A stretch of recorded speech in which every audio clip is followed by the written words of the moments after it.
உன் சொந்த அக்கா வாழ்க்கைய அழிக்க உனக்கு அசிங்கமா இல்ல? மறந்து போச்சா நானும் மாமாவும் எவ்வளவு கஷ்டப்பட்டு உன்னை வளர்த்தோன்னு? நீ வெளிநாடு போய் நல்லா படிக்கணும், உன் எதிர்காலம் நல்லா இருக்கணும்னு என் வாழ்க்கை முழுசும் தியாகம் பண்ணனே. ஆனா நீ உன்னோட இந்த அழகு வச்சு என் வாழ்க்கையவே எரிக்க பாக்குறியா? நிறுத்து உன் தியாக நாடகத்தை. நீ பண்ணதெல்லாம் உன் கடமை. அதுக்காக இப்போ நீ தியாகி வேஷம் போடாத. நான் உன்னை இப்ப சின்ன பொண்ணு இல்ல. எனக்கு தலை வலிக்குது. உன்னோட இந்த ஓவர் ஆக்டிங்க முதல்ல நிறுத்து. டிராமாவா? போது, நிறுத்து எல்லாத்தையும். அக்ஷயாவை இன்னும் டென்ஷன் பண்ணுன, அப்புறம் நான் கெட்டவன் ஆயிடுவேன். டிவோர்ஸ் பேப்பர் ரெடியாகிற வரைக்கும் உன் திங்ஸ் எல்லாத்தையும் எடுத்துக்கிட்டு போய் வேலைக்காரங்க ரூம்ல தங்கிக்கோ. அக்ஷயாவை நீதான் கவனிச்சுக்கணும், புரிஞ்சுதா?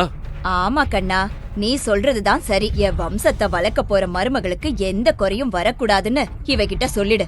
இல்லைனா இவளை நான் சும்மா விட மாட்டேன்.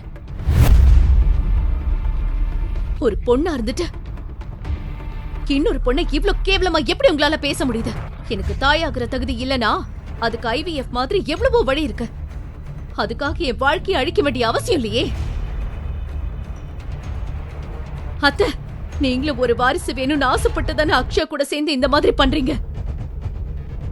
ஆனா நான் மனசார வேண்டிக்கிறேன், நீங்க எதிர்பார்க்கிற இந்த வாரிசு கனவு என்னைக்குமே நிறைவேறாது. முழு வீடியோவை பாக்கெட் FM தமிழ் யூடியூப் சேனலில் கண்டு மகிழுங்கள்.